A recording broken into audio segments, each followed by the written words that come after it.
it's sounds, you know, funny or a joke, but a lot of funny, crazy shit happens to me. And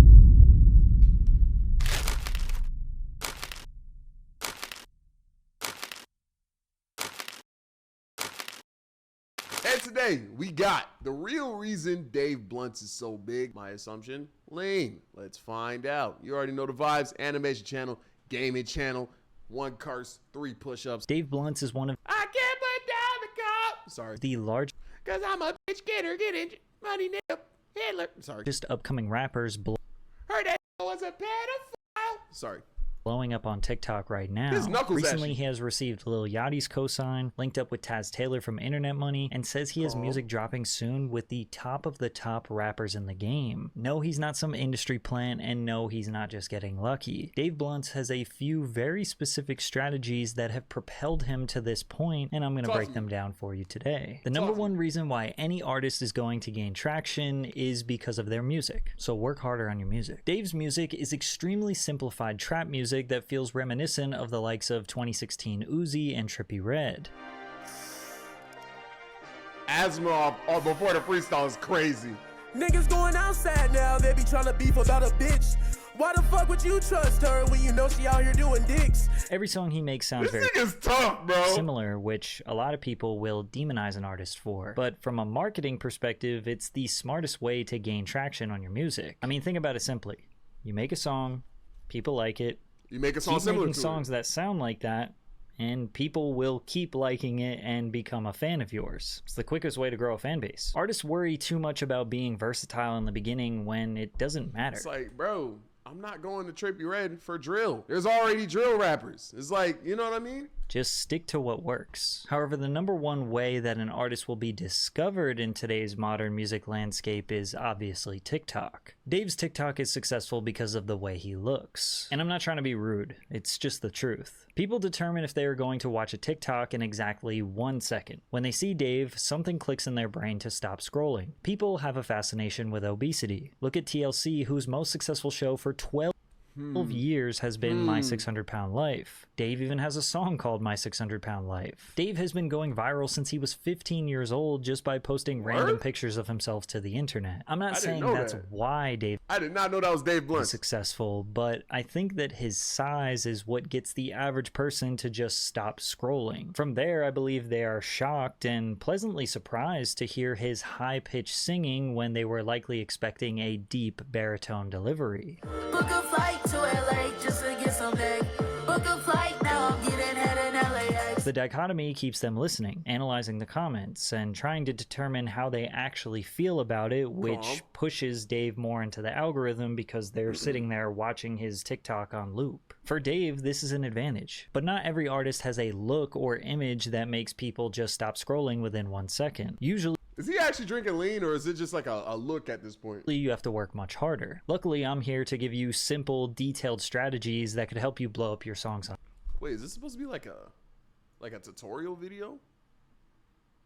I'm not an artist. TikTok. In my weekly music marketing newsletter called Tuned In, I write about my $0 music marketing strategy that literally everyone can implement. You don't need any editing knowledge or creativity at all. I lay it out perfectly for you to just straight up steal. And some people are gaining hundreds of thousands of views by using this simple strategy. Just type You trying to sell me something, Mr. CC? in tunedin.marketing in your browser or click the link in the description, sign up, and receive weekly tips on how you can get 10 steps ahead of the millions of artists releasing music every day. Joke. And maybe they're unfairly not taking him seriously because of his size. Maybe they don't believe he is actually piping down as many girls as he says he is. After all, he does have an entire song about how he will beat up and commit acts of domestic violence against his significant other, and what rapper would just openly admit that? Then again, Dave reassures us that what he says in his raps is not cap. It is my real life, you know, and it's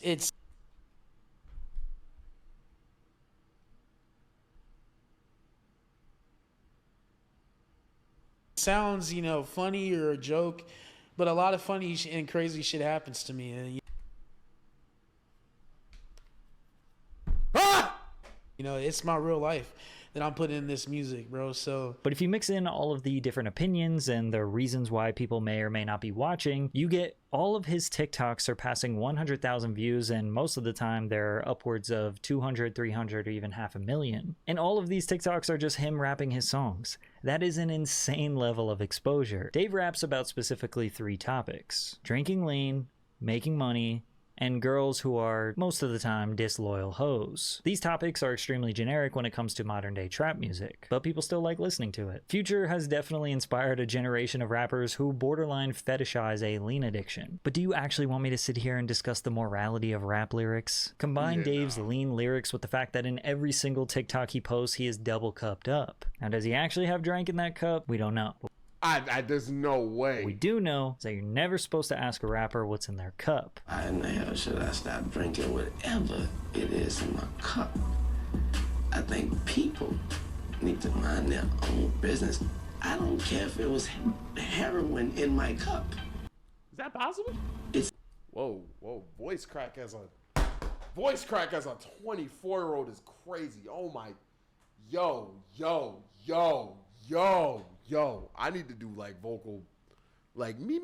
I need to do vocal exercises before recording. That was actually crazy. It's in my cup.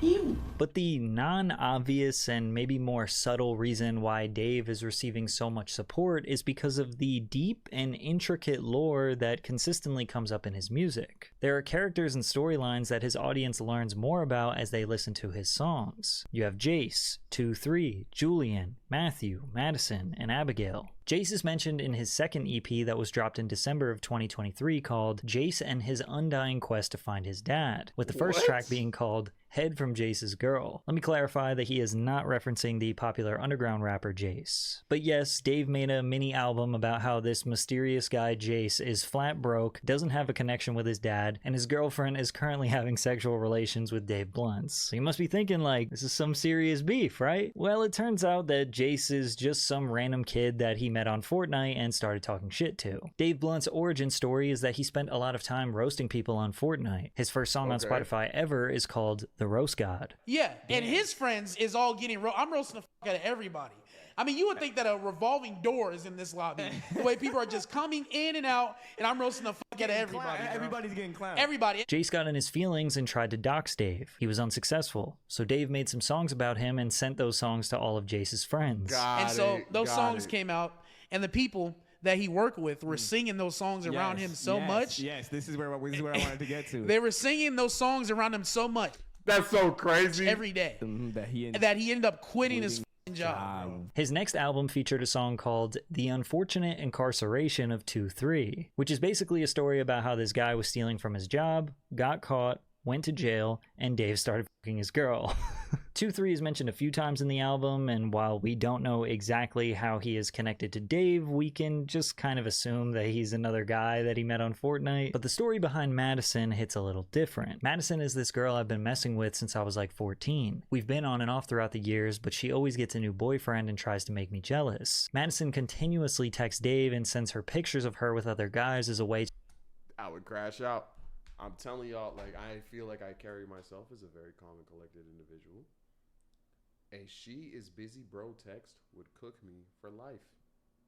I would do things that I could not ever take back. Luckily, I don't talk to toxic women, so hopefully that'll never happen to me. But if it does, I cannot apologize for my actions.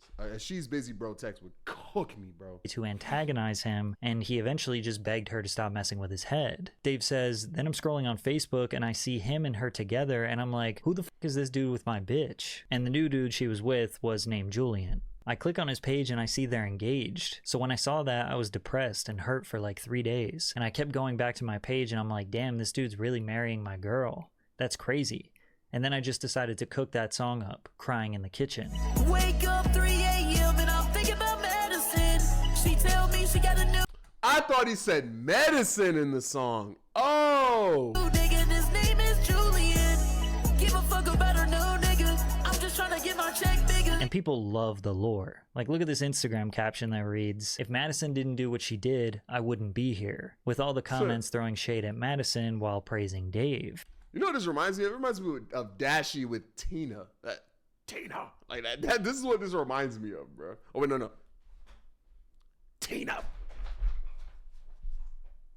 That's what this reminds me of. Abigail is another woman that often comes up in Dave's songs. Abigail was a girl that I would just have between other girls. I never took her seriously because I knew she was a hoe. We'd usually get into arguments and we'd have each other blocked on social media, but we would always have each other's phone number. One day she had posted prices on her story, like publicly, and it was low amounts of money, like $60. Her explanation for it was, a lot of people want to F me. I know my worth. And I'm like, damn, you know your worth? $60? That's a Best Buy gift card. It's a Best Buy gift card. So now that you know the lore a little bit, this snippet hits a little different.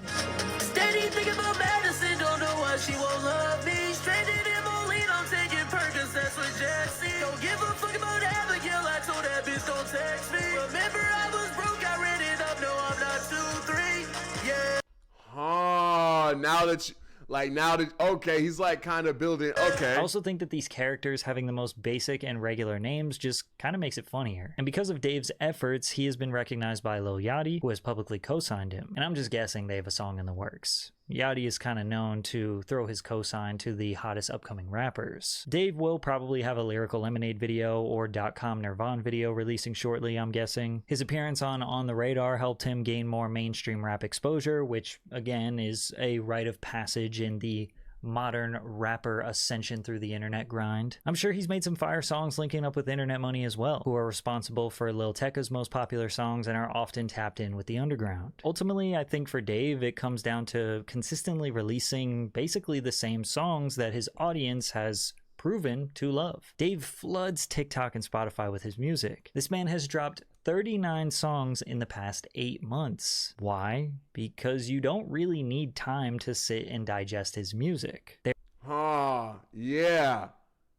Yeah, he doesn't need to take 4 months to drop another rage melodic song. There are 2-minute songs that all cover the same topics and themes. Eventually, one of them will become an earworm that gets stuck in people's heads. Like, I've been walking around my house just screaming, I can't put down a cup! And that song isn't even out yet. It seems like whatever one has the best beat is gonna be the one that wins. And right now, Talking to the Sun is his biggest song and seems to be the one that people like the most, although the rage beat feels very dated. I just bought the X and then another one. I just took a tap, I'm talking to the side. This does sound like 2020 rage beat. I just bought the Mino, I can't go to sleep. I believe that within the next 6 months, Dave is going to put the perfect combination of lean sipping, bitch getting, and money stacking lyrics over a crazy ass beat and have the whole That is a crazy sitting position though. Oh my, bro. Never mind. whole internet He's like an Among Us character. Bro. talking about how he is a guilty pleasure. Maybe he'll even hit the Billboard charts. Personally, I think Dave Bluntz is really fun to listen to. I think he actually has a very impressive vocal range. And although it's simple and repetitive, it's just fun. People like, music can be fun, bro. Not everyone has to take themselves so seriously. Hey, man. W video by my dog Patrick CC. Hope you guys liked it. I'll catch you on the next one.